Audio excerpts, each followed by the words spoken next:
Hey, everybody. This is Will Stiverson, Regional Director with Consumer Energy Options. It's an exciting Tuesday. I just wanted to thank all of you that are on the call. We've been finding that the agents that are the most successful within this company are consistently staying plugged into these calls every Tuesday at 1 o'clock. They are hosted by myself and our National Director, Nathan Matlich. One quick other announcement I'd like to make real quick before we get underway with our phone call is that we're starting the fall pretty quick here, and right behind that follows winter. And for those of you that don't particularly like winter, you will begin to love the winter, because that is where we get huge natural gas checks. And if there's ever a time right now to try to get as many clients as you possibly could, it would be right now. Natural gas rates typically tend to rise in the future, so now is a great time to help our clients get into a low fixed rate option. So without further ado, I just would like to say that I have the pleasure of being able to interview somebody that is on our team, Jane Thierfeldt. She right now is number 1 on the natural gas leaderboard, and she's just a dynamo. She has a lot to offer the company, and I just feel so blessed to be able to have her on our team with CEO. And we're going to get into some things that she's doing and some in her mindset as she's doing it. So without further ado, Jane, if you would like to hit *6 to unmute yourself. Hey, can you do us a favor and just tell us a little bit about yourself? Okay. Well, thank you, Will. It's a treat to be able to share this, because it's such a dynamite situation. I've been in sales a long time, and I came out of classical education that got me nowhere in the business world, and I had to do something. I became an interior designer. I went to back to school, and I enjoyed that, but you look at that and then you say, what do I like about it? What don't I like about it? I don't like sitting at the drafting board for 14 hours a day, and because that's as much as you can work a day. And the essence of what I was doing became the definition of sales. I liked working with people. I liked offering them something. And when you sell things, you're well paid for it. Other things that I have sold, well, they require a lot more. They're much more labor intensive, and this is almost pure. This is a pure environment. It's just so wonderful. I don't even know where to start. You're going to have to help me, Will. Well, I don't have to drive 150 miles to make $200. Well, that's definitely a plus. That's definitely a plus for sure. Well, I guess when you say that it's pure joy or whatever, what are like a couple examples that you feel represent that emotion, the pure joy that you're talking about? Well, when you're talking about sales, you're offering something. We're offering something that everybody uses already.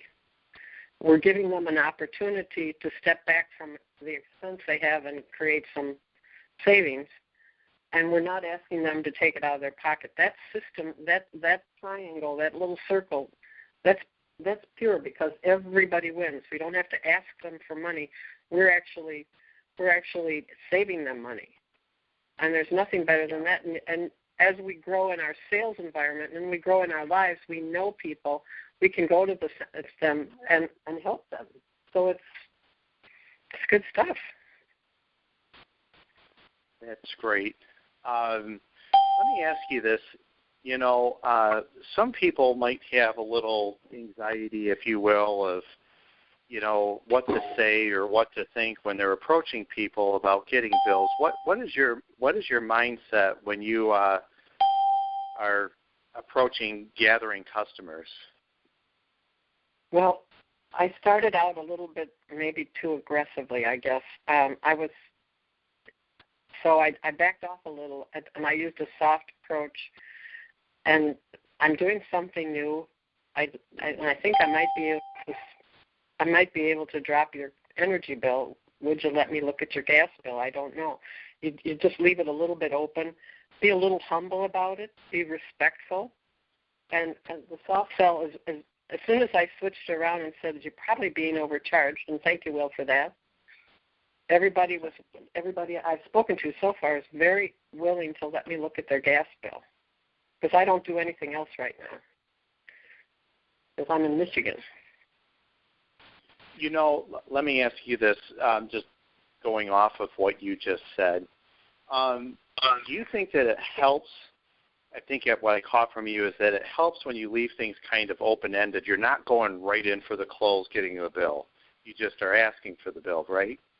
Absolutely. In the beginning, I was a little too aggressive, and I had a couple of neighbors who kind of looked askance at me, and I don't know if I can go back to them, but everybody else around me is buying, so I figured it was me and not them. Not everybody's going to say yes to it, but you're doing such a good thing that if they don't figure it out, you just move on. If it were real easy, we'd all be doing it. Absolutely. Well, when you say neighbors, you're talking about people in your neighborhood, right, as far as where you live versus? Yes. Okay. Yeah. Now, one of the things, would you agree, I guess I have another question to ask you, Jane. Would you agree that it was probably better that you got some of your practice on some of these residential clients that may have told you no or didn't give you the response that you were looking for versus maybe some of these bigger commercial accounts that you've gone after? Well, absolutely, because you need to know the business, and you learn the business as I moved through the system, and I'd asked you and Bob questions, and then I'd have more questions, and then I'd have more questions, and as you expanded on it, I understood it better. I did go to a client, and I've had my clients for 24 years, so I've been to their weddings and their funerals, so I mean they're almost like family, but they're always your clients are always your clients. There's always that respectfulness, but they were quite willing. The one that I approached, and I think he'll give me a referral, and it was so soft and easy, and I didn't have to drive there 3 times.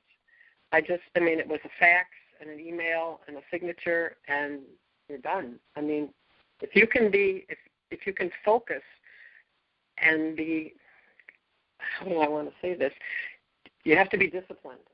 I've worked independent for a long time, and when you're working out of your house, you have to be focused and respectful of your time. Everyone around you has to be respectful of your time. You have to focus on that and be disciplined. These are the 3 hours I'm going to do this, and you don't stop, regardless if you got 9 no's in a row. The 10th call might be a sale. You just keep going. Your neighbors you can walk to, but you don't want to drive 100 miles to write a gas bill for a house. That's one for me personally, Jane. I agree with you that you don't necessarily have to go on appointments with this business. There's a lot of times that I don't get out of my pajamas sometimes until 2 or 3 in the afternoon, but I've been working since 6:30 in the morning. So right. I don't know of very many ways that you can make money. Really, that doesn't require you to leave your home.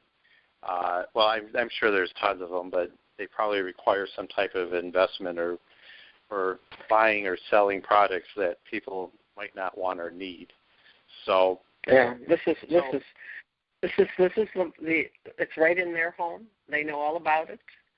They know the ins and outs of it, but they don't look at the rates. They don't look at any of that. Now, speaking of rates, is that like a focus of yours when you are dealing with these clients? I mean, is that a primary focus, or is it the saving money part that's... No, the rates. I think it has. I guess I don't know enough about it yet, but the focus is on saving the money. Yeah, you're being overcharged. We need to look at that. But you say it that way after you find out for sure that they are, and 90% of the time they are. But let me look and see if you're being overcharged. Posture it as you say, open-handedly. So that, I mean, you got to be kind of low-key with that. Not because it isn't true, but because when something sounds too good to be true, it may be. And this is not. This is just pure, true savings. Yeah. Now, with the enthusiasm that you have right now, Jane, where do you see yourself in your future within CEO? I mean, what do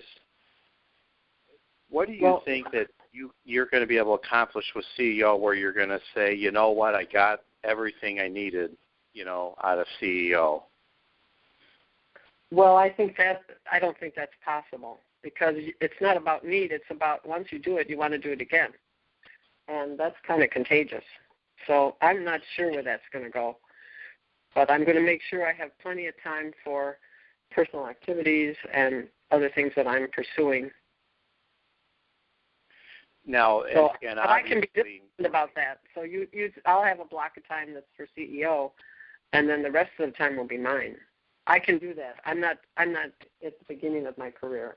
This may be a full-time 40, 50-hour-a-week job for someone, even though it's out of their house. Okay. I have a different approach to it. I do have CEO's going to be. I'm sorry. Go ahead. I apologize. Go ahead. I'm sorry. Go ahead. No, please go ahead. I'm sorry. Oh no. Well, I was just going to say. So you see, it's possible for you with CEO to be able to build your income and transition into an environment where you can work just from home, and essentially what you said, have control of your time, right?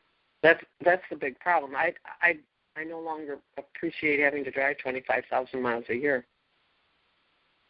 It's not something I want to do anymore, which was kind of the draw for me.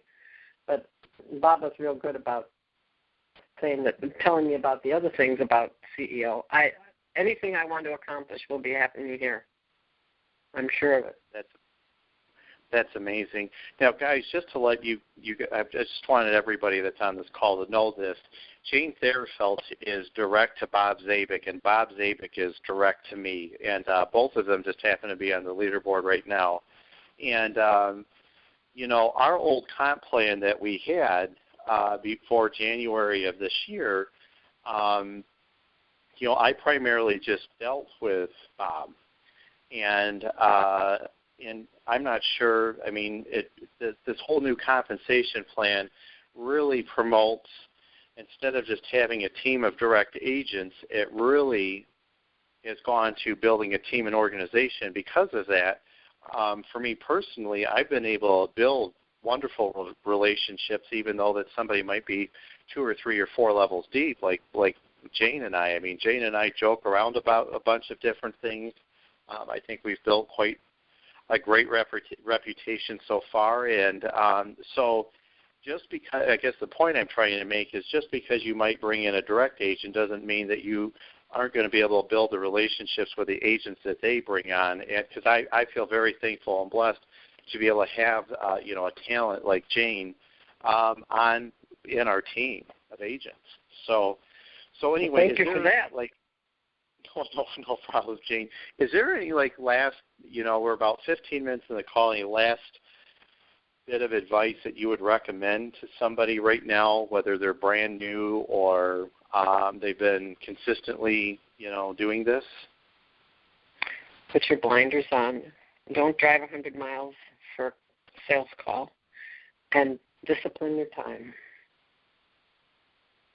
And when you say discipline your time, meaning that if you've blocked out an hour in your week or day for CEO, that's all you do, no matter what. That's all you do. It may not be all you do, but you have to do at least that. You have to commit to whatever you. Otherwise, it's not going to work. That's a very valuable piece of advice, Jane, because so many people. There's a lot of people in our sales organization that are part-time with CEO, and with all the activities that people get involved with outside of work, I know that it's difficult. So it's That is great that you've suggested that. I've heard of agents, they say they only have 2 hours a week, and they literally commit a half hour a day, and that half hour is totally dedicated to CEO. That's all they do is that CEO. And I know that there's agents that I know of that dedicate certain days of the week where they're going to put certain amount of time, whether it's 8 hours or whatever, into CEO. So there's so much value in what you just said as far as... Well, I think it's important that everyone knows that I'm part-time right now. Okay. Yeah. I don't work full-time at this. So works very well. And that adds even more value to the fact of that transitional income that we were just talking about, that you have an opportunity to build a residual income of this, either scale back at your time of your full-time job or to potentially release it, correct? Absolutely. That's awesome. Well, Gene, it's about 1:16. What I'd like to do is open it up for questions. So if there's any questions that you might have for Jane or me or whatever, go ahead and feel free to hit *6, and we will field whatever questions that you guys might have. And I just want to thank you again, Jane, for your contributions to this call, being on this call, allowing me to interview you, and all of your future success you're going to have within CEO. So. Well, thank you, Will. No problem. So anybody that has any questions, feel free to *6, and Jane or I will field those questions for you. Hey, Jim. This is Nathan Hello, Will. Hello, can you hear me? Oh, is this Mike? Yeah. How you doing? Oh, good. How are you, Mike? Yeah, I'm doing fantastic. I just had a question in regards to the compensation plan. Has there been any revisions to that, or? What do you mean by revisions? Any changes opposed to what we have now? No, well, I mean, we had some major changes that happened in January of this year, and those we haven't had any changes since then. No. Okay. Yeah. Okay. Yeah. So I'm sorry for all of you that might be on the phone call or whatever. CEO's compensation plan was just you could go out there and personally produce, and any agents that you brought on that were just direct to you, there was management compensation there. Now we have the ability to be in a position where you can develop a direct line of agents and then help them develop agents, and you can, depending on your position in the company, can ultimately get paid infinite levels deep. So, does that answer your question, Mike?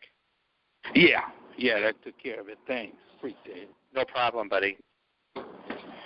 Any other questions out there? Yeah, this is Marty from Chicago. I have a question for Jane. Jane, I wanted to know if you are, when you take a day or a morning to do your work, is it mostly cold canvassing, cold calling, or is it mostly through connections that you have? I have not done cold calling for a while. In my old the profession I'm getting out of, I haven't, or in the new, I haven't done any cold calling. So no cold canvassing either, walking down the street or passing of complex. Well, I think about it though. Now that I've got this in hand, I think I probably need to get a business card though first, don't you think? Okay. Thank you. I've been working on that. So it's mostly just through people that you know, through your personal networking, right? My personal networking is probably a real good start. It's kind of, I've been in the insurance business a while, and my first commercial client was a client of mine in the insurance business, and I'm now having a second career in the same base.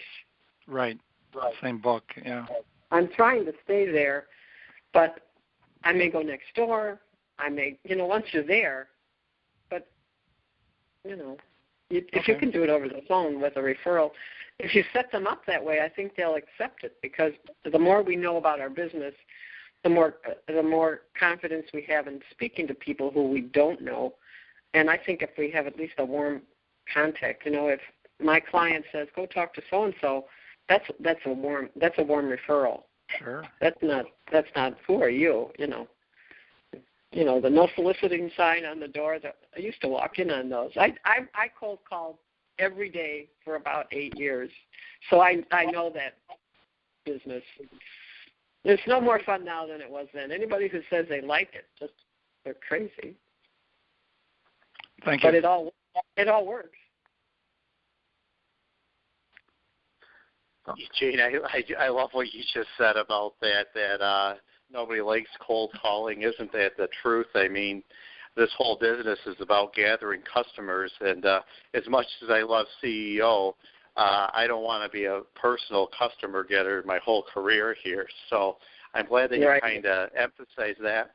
And just another quick note, too, guys, based on Marty's question, I would highly recommend that you guys come up with a list of every single person you know and work from that list. And everybody has a list of at least 10 or 15 people.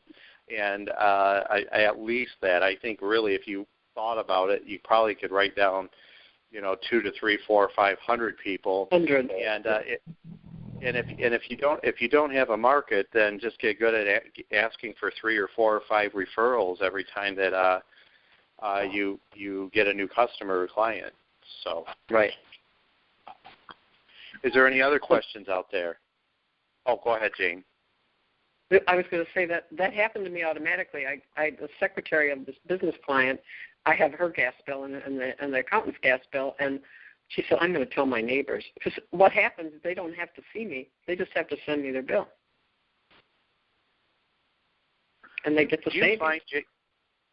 Let me ask you this real quick, Jane. Do you find that it's much easier that when they realize all they got to do is email you the bill, that you don't have to have a meeting, that you don't have to have this 10 or 15-minute hour deal, that they're more inclined to get you the bills faster versus you trying to set up some type of meeting in advance? Well, I thought that whole process, and I tried to do it face-to-face, and it didn't work. It works much better if you just stay on the phone and email. I'll do this, not a problem, And they forget about it. They don't call you and ask you about it, and they're not filing a claim and having a problem with it just happens. And everything is, all they're doing is saving money. And let me preface this, and I'm sure you would agree that does work if you have a relationship with them in advance, right? That you can just call them and ask them to send the bill. Yeah. Oh, yeah. You tell them what you're doing, and if they're friends, they want to know. And send me your bill, and I'll see if I can see if you're being overcharged. Oh, okay. They don't have to know how anxious you are to do well. Gene, Nathan Matlitz here. I have a question for you. Can you hear me? Go ahead, Nate. Yep. Oh, okay. Gene, it sounds like you're transitioning from one career to the next. If you had like a top 3 reasons, why you're excited about consumer energy options, what would they be? It sounds like you've had a lot of success in a previous career, and excited about CEO. So, what are the top three things that get you excited? Well, obviously the compensation plan is there. That's not my top reason, but that's in the top 3. I have friends who are kind of like me. They'd like to replace income or create income without all this running around. What got me started was the traveling. I just can't do any more 25,000-mile years. I just can't. It just makes me nuts. That was my top, maybe 1 and 2. And I have friends, and I don't know if any of them are on the phone call, but this is just wonderful. I mean, you just take a time and think about it, and ask. Will is very good about giving me information to help me understand how beautiful this process is. It's so, yeah, we're all going to make money. Perfect. So, just to recap, finding a new source of income, and then not having to drive so much, and then just having a lot of fun with it. Yeah. Well, there you go. So, perfect. Thanks for your insights. No, you're quite welcome. I don't know that I have much insight, but it certainly is wonderful. I'll tell you that. Do we have any other? Tell them to call me. Okay. Do we have any other questions on the call? Jane, this is Tom Maher. What are your thoughts for a little bit of team building? I'm wondering if you know other people from the insurance business that maybe much like yourself want to give up driving 25,000 miles a year and maybe have a book of business of some existing clientele that could be easily approached. Well, that's already happening at some level, but I have my clients are my policyholders are targets for that as well. Because potential agents, you mean? Anybody you know. I mean, my policyholders, I've had some of them for 20, 25 years. I sat with a man last week, and we looked at the age of his policy, and it was 26 years and 7 months. I said, Pat, we've known each other a long time. So if that's, you can approach them about it. If they have, I mean, there's some people who are not salespeople. They look at you like you're crazy. But I think my question was more other insurance agents that you know, if they might be interested to add this as a sidecar or even bail out of the insurance field as opposed to your clients. I tried that in the beginning, but I backed off. Okay. Because the people I deal with are very interested in developing their insurance business. And they look at me like, why are you getting out of the insurance business? Well, that's all that matters. That's all that matters is you gave it some thought and you bouncing it off a few of them, and then you'll know how to react based on what's here. But I'll be careful who I ask.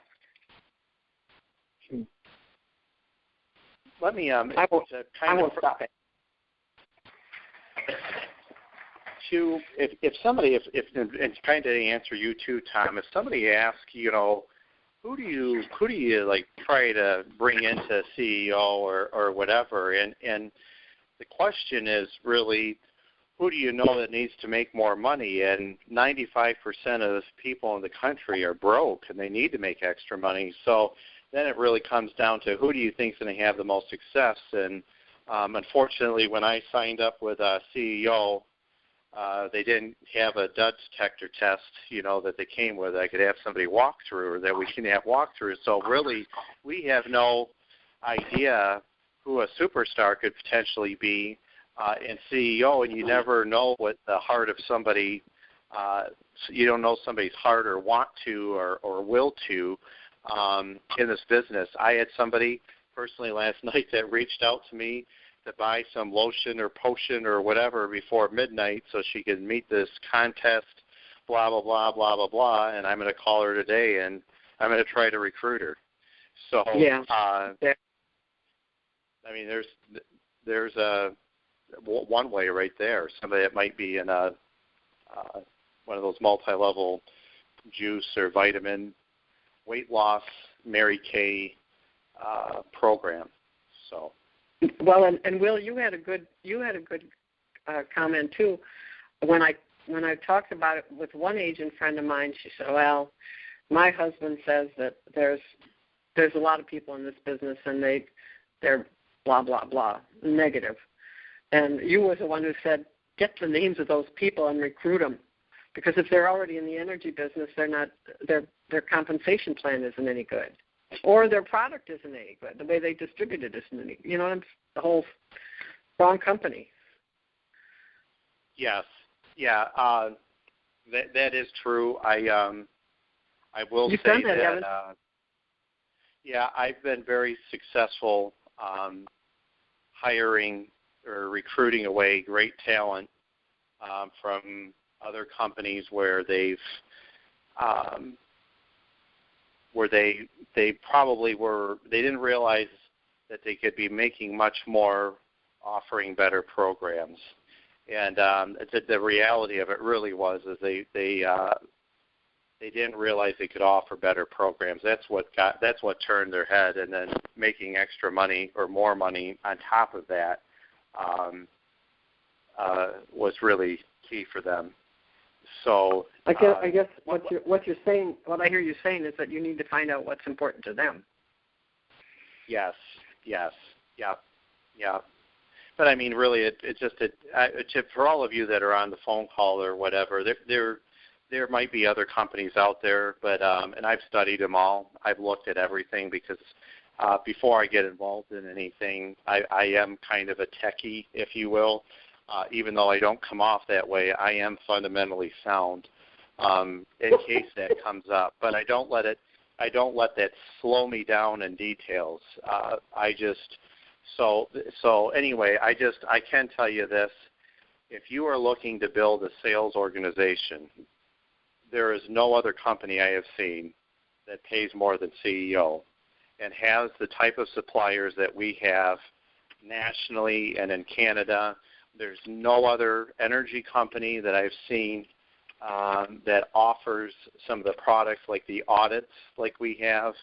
I mean, we really are a powerhouse and have the ability to develop a large organization with this company. And, we're not as great as we can be or will be tomorrow, but we are far better than we were at yesterday. So it is a definite growing process, and we really are, I think, this year, even though it'll be going into our 5th year of operation, is really the true first year of the new CEO. And I am very excited to be a part of it with all of you and to build this with all of you. So do we have any? It's about 1:30, and we try to keep this, or maybe a little after. We try to keep it to a half hour, but if there's anybody else that has any other questions for Jane or myself, feel free to ask them. Hello. Hello. Hi, my name's Edward Sullivan. I'm from the Boston area. We just started up here. Oh, hey Ed, you're with Malcolm. How are you, buddy? Yes. How are you? Good. I want to ask. I've been hearing the last few years about all these energy companies that come up here, and to tell you the truth, some of them put a little bad taste in some of these customers' mouths. And I just want to know, how is CEO different? How can we get around that little problem that we have with these individuals that had, got scammed basically by these other companies? Well, to answer your question, Ed, it really depends on who sold it to them. And the reason why I ask that is if they were sold by door to door or a literal cold call over the phone, basically what happens is that those salespeople are paid a one-time lump sum fee and will get these people into a 1 or 2 or 3 year contract.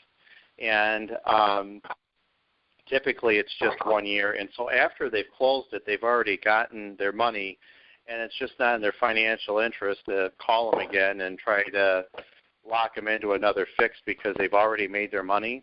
And once somebody's out of a fixed contract, it gets out of contract and is on a month-to-month variable. And depending on the season or situation or whatever, that can be costly. So that's why they might feel that way. Where we're different is we're paid on a residual basis for the most part. Depending on state, we do have one supplier, Direct Energy. They do pay us differently, but for the most part, we're paid on a residual basis, which means that if we lose clients, we lose our income. So it's not in our best interest financially to to ever lose them. And really, it's about what's in the best interest of the client. But when you and I flat out have told clients this, if I've ever gotten that response, when they realize that my income's going to go if I lose them, they know I want to keep them, and I flat out let them know that up front if they're asking that, or if there's a concern of theirs. But with regard to that, this first client I have, commercial, the bookkeeper wasn't sure, but she thought they had another. Well, we tried this before and it didn't work, and it was a mess. And I said, how about if I just look at it?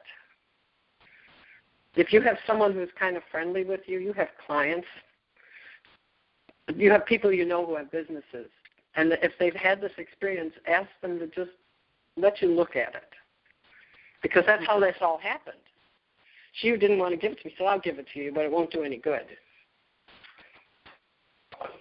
I also think you could, this is Tom, if I could just add quickly, I think one of the first things you have to do is just say you're different.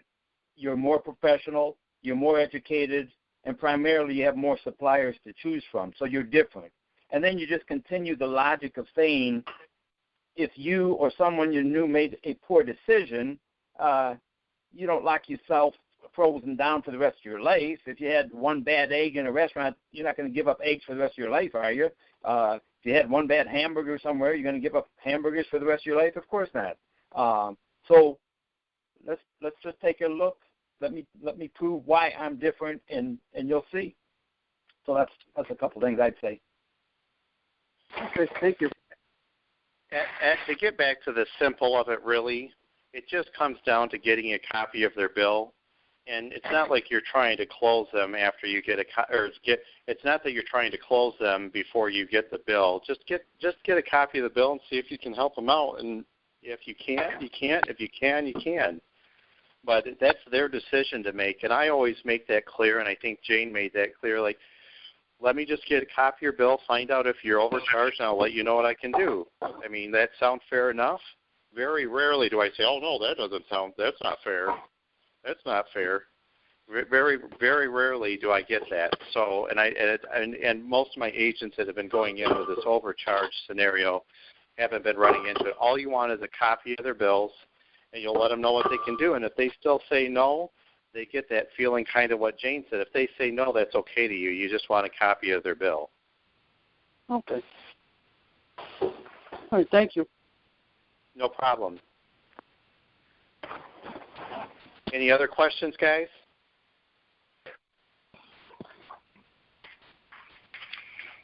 Well, on that note, I want you guys to know I thank all of you for being on a call that was 40 minutes long this time. And Jane, thank you so much for your contributions to the call today. You're a true asset to our company, and I know that you were probably able to help a lot of folks today grow their business. So on that note, I'm going to say thank you to all of you, and we'll see you next week with Nathan Matlich. Talk to you soon, and see you at the top. Thanks, Jane. Thanks, Will. Thank you so much. Thank you.